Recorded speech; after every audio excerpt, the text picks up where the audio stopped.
Welcome back to the Let's Make Materials tutorial series. If you can see my face right now, see I'm smiling because I'm so happy to have you guys back with me. I just wanted to start by saying thank you for returning and allowing me to be on this journey with you. I'm so honored by that, and I'm proud of you for coming back. But without further ado, let's make materials.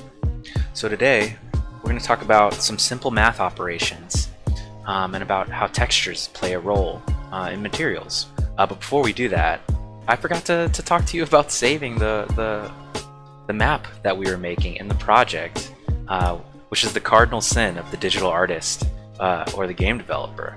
So you guys have carte blanche to rake me over the coals for forgetting to save. To save this map that we're in, right, our map that has our demo material on the sphere, you just go up here to File and hit Save, Current. That button is also available here, just above the viewport. But if you hit that, Unreal will ask you where you want to save your map, right? It's just going to call it New Map by default. And what you can do is you can come over here and right-click and create a new folder and call it Maps, right? That's what I'm going to do. And then in Maps, I'm going to save this as Demo Material Map. Save, and boom, now we're saved. So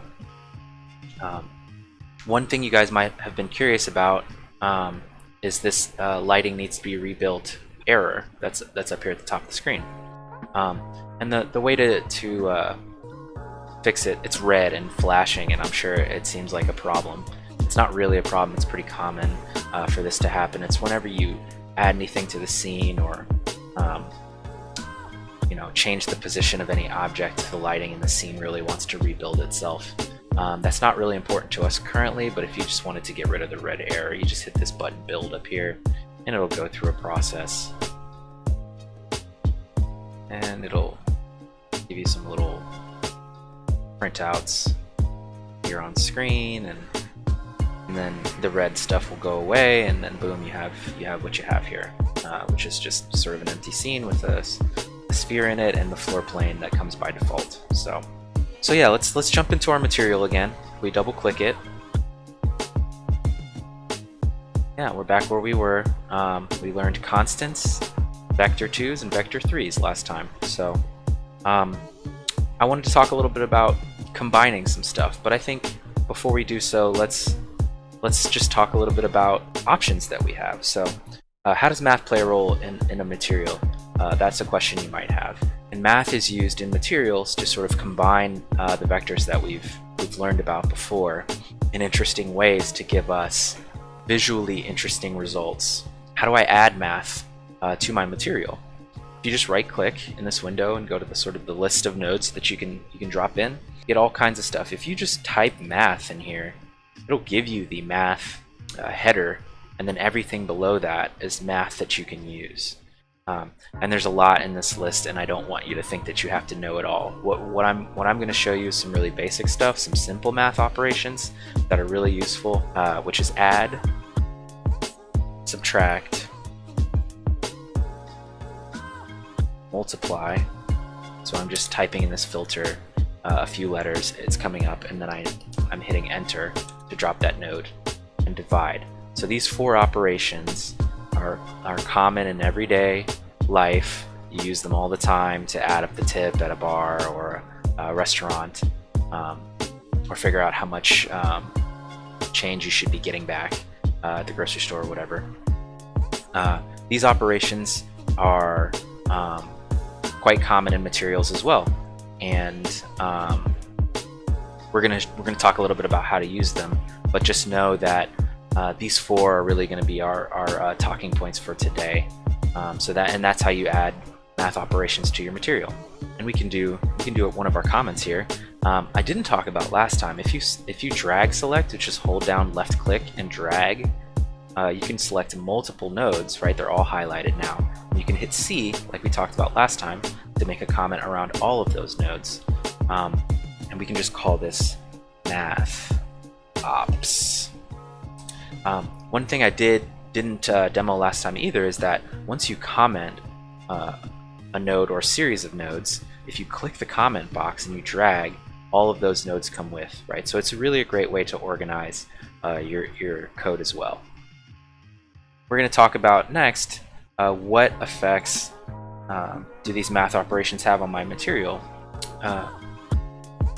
Let's just talk a little bit about add, right? If I use the add node, which what I did was I selected here and I hit Control C, Control V to copy paste that node. Right now our material is purple, right? If I added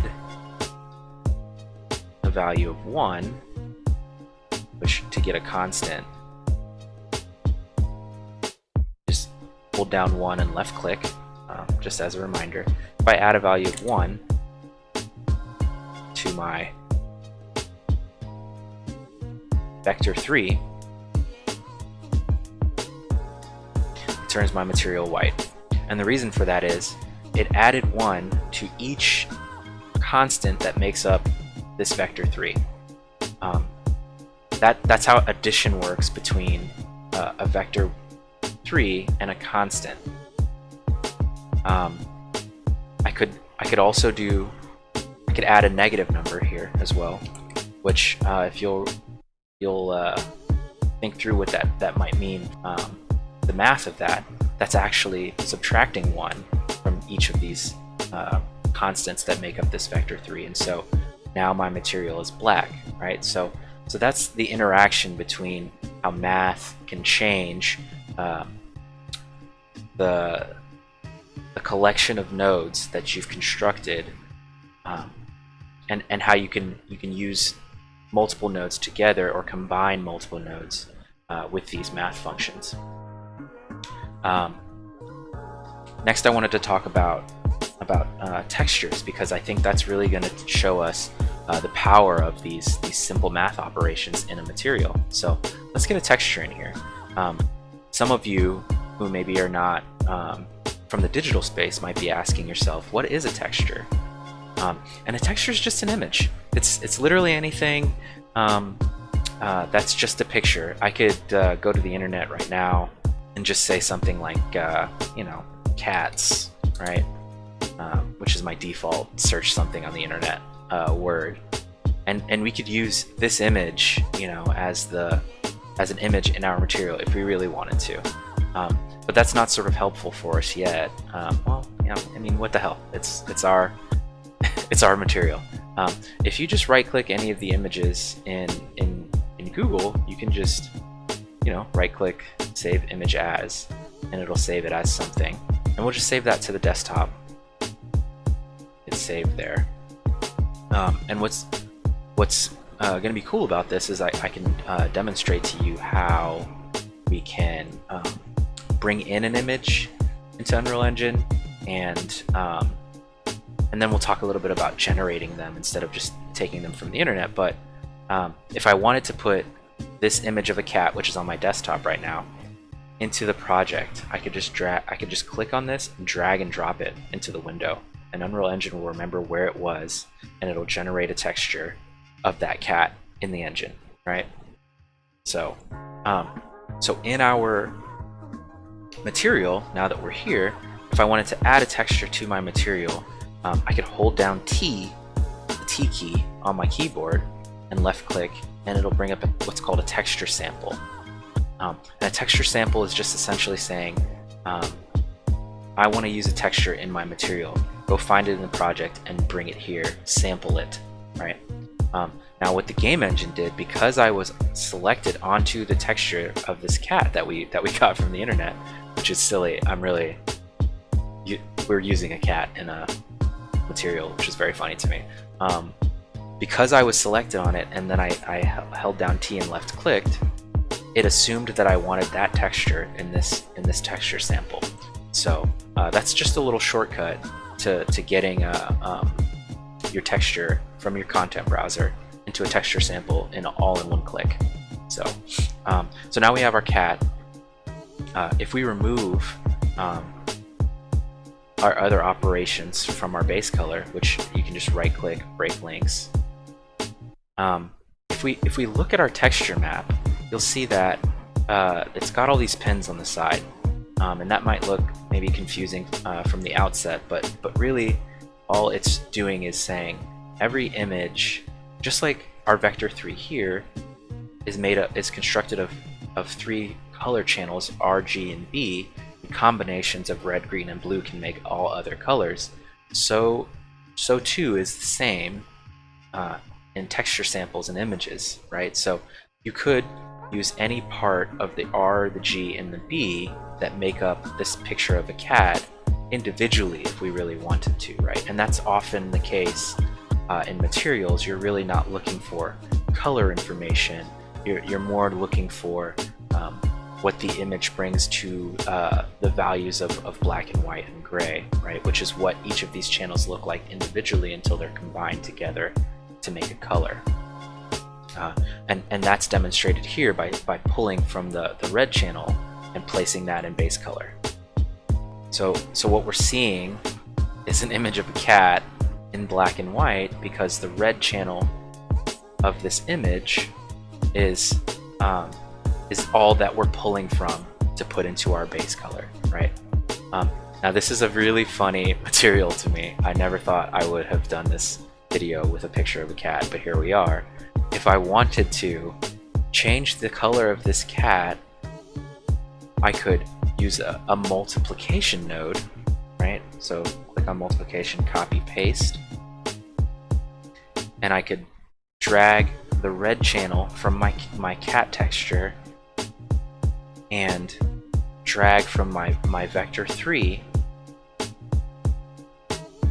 into the multiplication node, and I can place that into base color. And what we're going to get is a pink cat. Now why is that, you might be asking? Well, it's because when we look at the image of this cat, really what we're seeing is gradiented values of black and white, right? And I told you before that to the game engine, a value of 0 is black and a value of 1 is white. When I multiply, without the texture sample, when I multiply, just hold down 1, click, you'll get a singular constant that is a value of 0. When I multiply my color pink by 0, I'm essentially saying multiply my color pink by black, right? It's essentially saying multiply the 3 constants that make up this vector 3 by 0, which equals 0, right? So in the case of our cat texture, where the cat texture is black, we're telling our vector 3, don't put any of your pink color there. Where our cat texture is white, it's saying overlay your pink texture there. Sort of apply your pink texture only to where there are values that are above 0, and gradient that along wherever it's the darkest gray, do a little pink. Wherever it's the brightest white, do full pink, right? So that's why we're getting this sort of fall off look and feel, and wherever this cat used to be white, it's now pink, and wherever this cat used to be black, it's still black because it's saying don't put any color there, right? And this is really useful and really common amongst material artists and VFX artists as a way to apply color to a grayscaled image like the red channel of this cat texture. And this is us just combining 2 nodes with multiplication. If I wanted to then at the end of this say subtract 0.1, right? If I wanted the results of this multiplication to be a little brighter, I could then add 0.1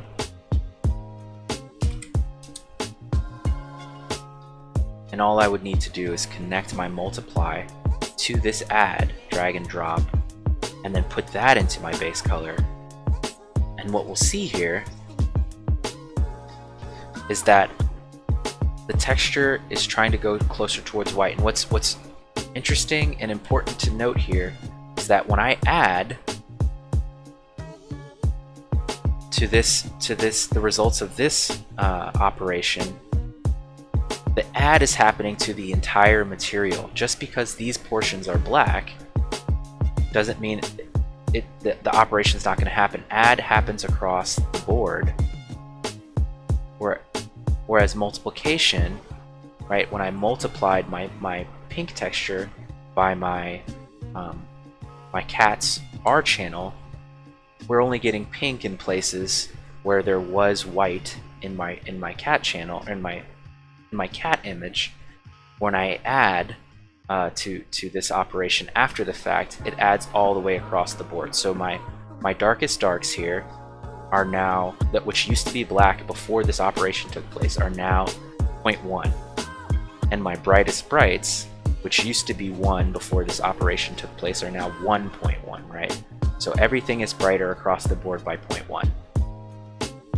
We could also subtract, right? If I grab this, we could also subtract,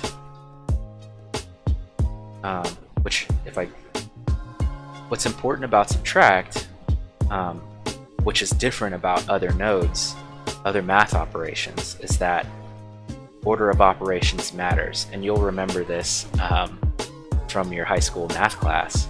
But if I drag and drop the results of our previous operations into A, and then I look in my constant B, which is what I'm subtracting. If I didn't want to use a node here, by the way, I could just type a value in here for the engine to subtract. Say subtract 0.2, right? And then this value here is really the value that will be subtracted. A is occupied, but B is being defined here in the details panel. I could also hold down 1 and left click here and bring up another constant and put in 0.2 and drag and drop that into B, and that's the same thing. But back to our order of operations discussion, because A is our previous example and B is a constant value, what we're saying here is take what's in A and subtract B, and that's always how the subtraction node works. I can't say put drag and drop our previous operations into B and then make A the singular value.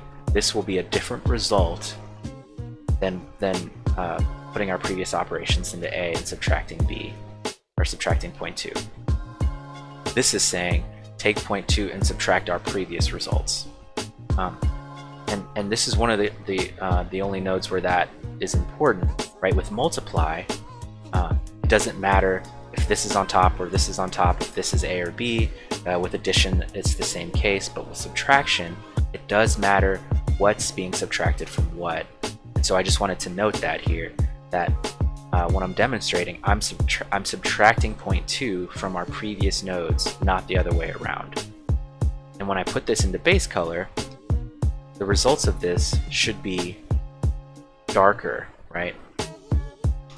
It almost looks like there's more contrast, it's more vibrant, and the reason for that is it says wherever your lowest values are, which the lowest value of this texture previously was black, but let's say the next lowest value could have been 0.1. Somewhere on this image there could have been a really, really, really dark gray, close to black piece of this image.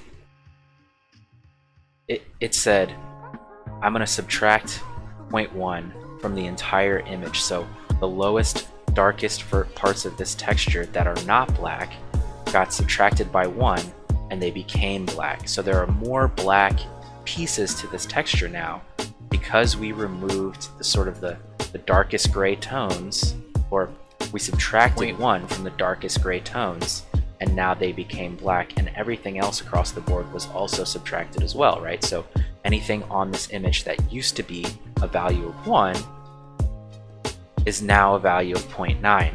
And that's how these math operations work. They can help drive a look and feel just based on using that math to alter the image, right? If I really wanted to get serious about removing parts and pieces of this image, I could subtract more, right? I could do 0.6 here, right? And what you're going to see is it's removed more now of what was considered to be the darkest parts of this texture, because as I subtracted more value from the 0 to 1 range of the cat texture, more parts of the texture, or more parts of the result of that operation became a value of 0, and so those parts of this texture are now black. The only parts that are remaining are the parts that had the highest value before, because subtracting 0.6 has left a value that is above 0 on those areas of the texture, right? So math operations can really help us alter and change the look and feel of our material and the portions of our material by just adding, subtracting, multiplying, dividing simple values. Let's get rid of this constant. It's not being helpful at the moment. The one other thing I wanted to talk about today was how to generate a texture in an image creation software. I normally use Photoshop. I have a really old copy that's like CS3 that doesn't have a monthly subscription because I don't really want to pay for a high-end image editing software. It doesn't benefit me. Whatever you have on your computer, even MS Paint, is useful in this program. I'm going to use Photoshop, but you can use whatever you want. I just want to show you that you can generate a texture in Photoshop and bring that into this as well. So if I open Photoshop here, so in Photoshop, if you're unfamiliar with the program, if you go to File and click New, it'll allow you to create a new document. I'm just going to create a document that has the dimensions of 256 by 256, right? So a square document. And we're not going to do anything fancy in here. We're just going to go down here to a new image layer, and we're going to go to a brush, and I'm just going to draw a circle. Now this circle is an image we could bring in to Unreal Engine. If I go up here, File, Save, Unreal Engine even understands Photoshop files. So I'm just going to save this to the desktop, and we're going to call this test image.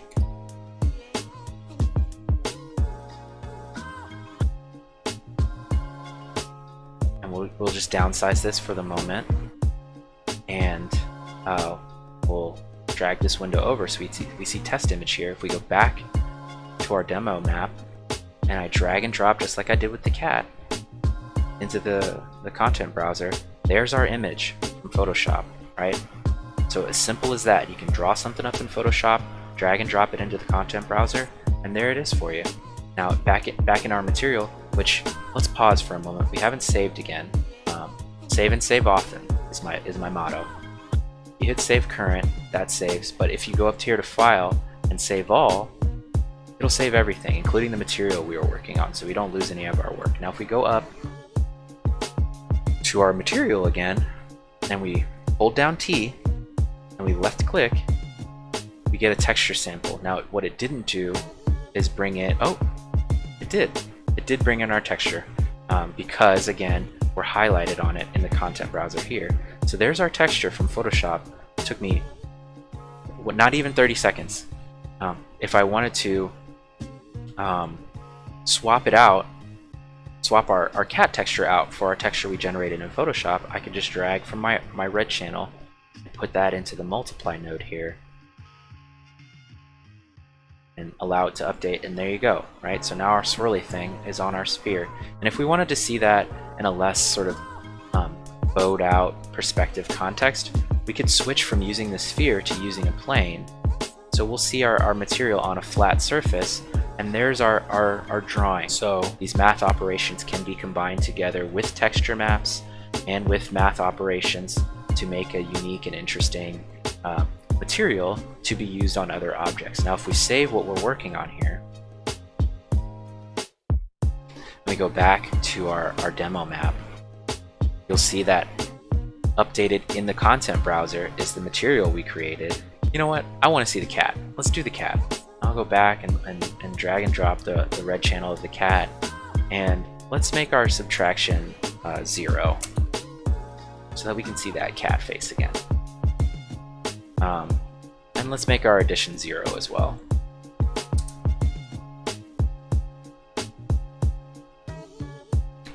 Yeah, it was so worth it, right? I'm gonna hit save here.